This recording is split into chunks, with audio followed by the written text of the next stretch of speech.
7.9 billion people. Witness to the extremes of prosperity and the depths of poverty. Shattered by war and healed by peace. Dwelling place of the faceless and the famous. The hurting and the healed.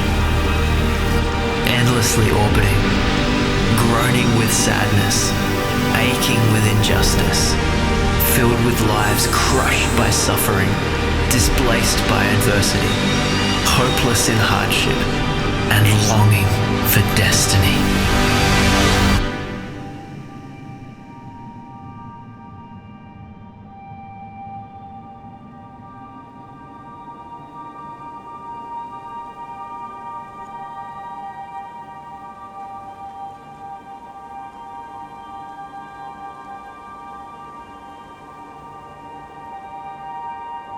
Rachna grew up in the slums in Cambodia.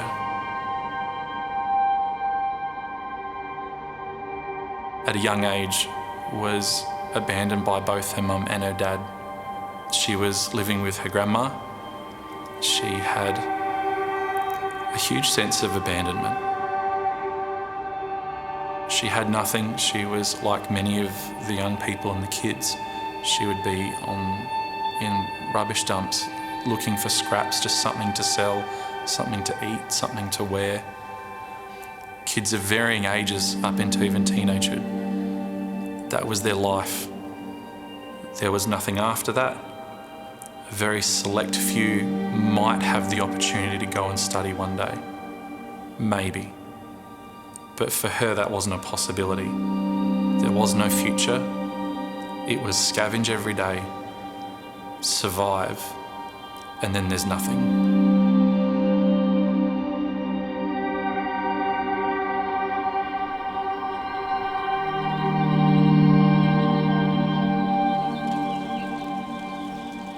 Mike was a man in his 70s, small of stature, very, very quiet, very unassuming, but obviously a very, very hard worker.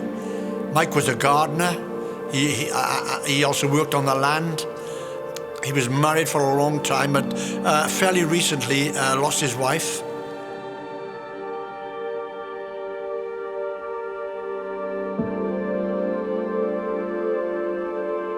He didn't show it emotionally wise, and perhaps he got caught up in his work ethic to mask the fact that perhaps he was hurting. I discovered that through a member in the church, in our church family, that they'd known Mike for years and years. He'd actually worked for their dad as a gardener. He was taken in as part of the family, really. Throughout the years, I think they'd tried to talk to him about Jesus, but there was quite a hard exterior. Mike didn't want to know anything.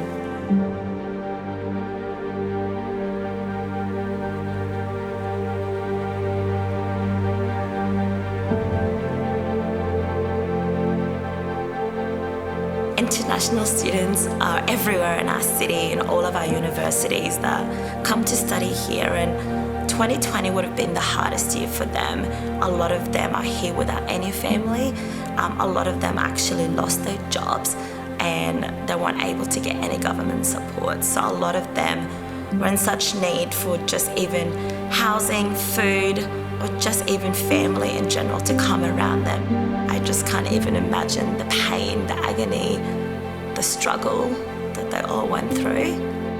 A lot of them hadn't seen their family for a very long time, and a lot of them just didn't know what to do. It just felt like it was dark and there was no hope.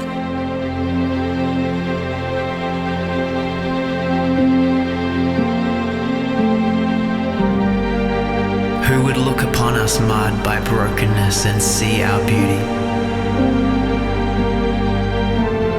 Who would gaze upon us bound by burden and see our freedom? Who liberates the lowly, heals the heavy-hearted, and destines us with purpose? The one who scattered the stars in the sky is the one who sees the wayward soul. The one who crafted the expanse of creation is the one who calls the captive home. The one who fashioned the earth with his hand is the one who hears the orphan's cry. The one who formed the depths of the sea is the one who pursues every life. Our God is the God who formed us, knows us, and rescues us.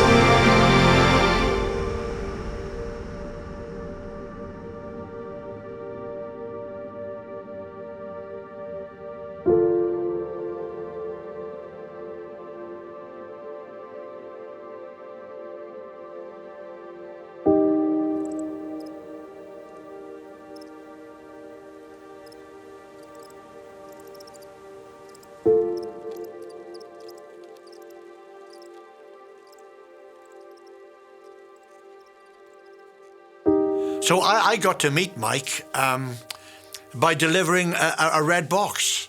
We'd arranged to meet in the car park in Tesco's. So I started talking to Mike about his background and no background in faith. He didn't talk about church or anything, or even about how people in the past had talked to him, you know. During the conversation, Mike said, "Well, I haven't been very well." And I didn't realise, but Mike had been poorly for quite a while. So I said, "Look, Mike, I don't embarrass you in any way, but could I pray for you now?" And again he said, "Oh, that'd be nice." I prayed with Mike, and I just prayed God's blessing on him and God's healing, told him about how Jesus died on the cross. I said, again, no pressure, but what Christ has done in my life, and in lots of my friends' life, he can do in yours. And I said, "Mike, would you like to ask Jesus into your heart?" And again, "Oh, that'd be nice." So in Tesco's car park, just in the quiet of what was happening, Mike just gave his heart to Jesus. The one thing that was really evident with Mike after he made a decision was he couldn't wait to meet up with the church family. But unfortunately, because of the COVID restrictions, he was never able to do that. The phone calls his answering became a bit infrequent, and I thought there was something wrong, and I had no other means of getting a hold of him. This eventually ended up with his daughter ringing me on a Saturday morning and saying that Mike had passed away.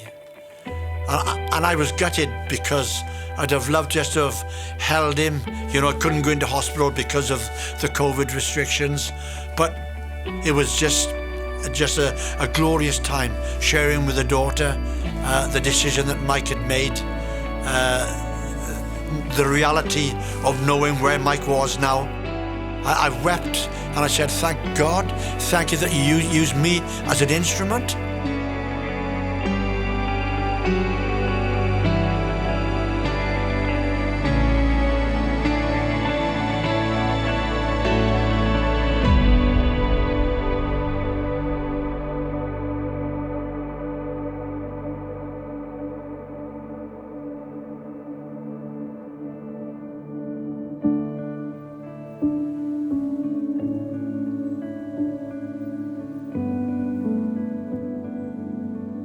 We decided to get in touch with the universities, and we let them know that we would love to help and we would love to do whatever we can to help those international students. We were able to provide groceries for a week, holding a morning tea in the city, and invite all the international students who are in need to come and be a part of it and actually be able to bless them. It was awesome. It was bucketing with rain, but that didn't stop us. It didn't stop the students coming in. It was full of life and joy and tears at the same time, just as we were able to see all different international students from all over the world to come through those doors. Just being able to see the smiles as they walk away with their groceries, and just to be able to have conversations and actually hear those stories. One lady just burst into tears and she said, "Can I just hug you?" And just to be able to actually love on someone through this hard time when she couldn't see her kids or husband because she was away from them, and just being able to go, wow, like there is a God that really loves me. There's a lot of people that were so interested because they're like, we need to know this Jesus. Who is this Jesus? Like, we need to know more about him. How can you love someone that you don't even know? And have people doing pathway at the moment as well. It doesn't stop at a one event. This is not just a one day, but this is a lifetime.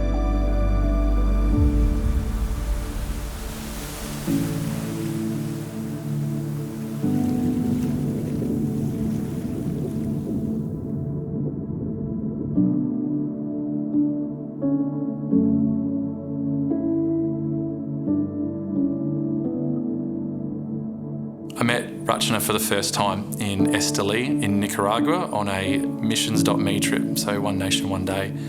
And she came off the bus with 3 other Cambodian young people. So we got to sit and have lunch and just talk about her life and her story and how she got there. How did a young lady from Cambodia on the other side of the world who grew up in very similar circumstances end up here reaching people on the other side of the world? At a young age, her grandma got in contact with the Transform houses and they invited Rachna in. That changed her life completely. And she had this incredible encounter with God and realised that there's a God that loves her, that knows her, that has a future for her, and ultimately is rescuing her.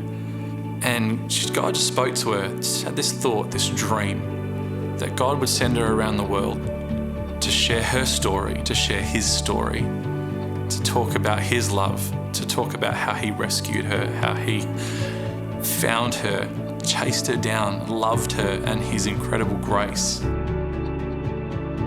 This one day, it was the 3rd day, we went to a school out in a remote part of Esteli.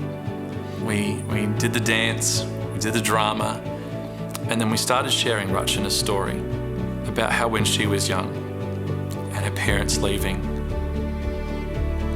and how she had a dream to come around to the other side of the world and share God's story. And I'll never forget, there's a young guy sitting in the middle. He was about 12 years old. His name was Daniel. And Daniel's sitting there, he's glued to the story, but he's also starting to cry. And at the end we put, out an offer. It said, who would like to respond? And Daniel's hand just shot up and he just said, I want Jesus. I want to follow Jesus. And we prayed for the kids after, and the translator came and got us, and we stood there with Daniel, and as we were just listening to the translator, she said, just this week, Daniel's parents have divorced and split up. It's really messy, and he feels really hopeless. He feels pretty unloved, and he doesn't know what to do. And he heard Rachna's story and realised that there's a God that does love him. And Rachna was able to pray with him and just give him a hug and say, God loves you. Even though my parents split up when I was young, God loves you. He's found you. He's chased you down today. He sent me just to tell you, all the way from Cambodia, he sent me all the way just to tell you how much God loves you. His face just lit up with joy. And in one conversation, in one moment, Rachna gets to see the incredible nature of God in all that.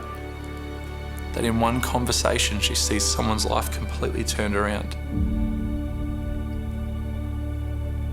It was the most beautiful thing I've ever seen.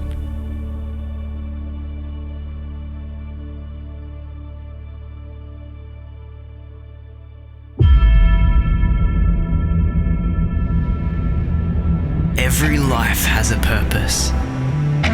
Every person is unique. Every heart was made for love. At the dawn of creation, God impressed His image upon human life itself. His breath in every human being. His purpose in every step. Giving value and dignity to His children. Born for purpose and made for love. Every life is valuable and everyone worth saving.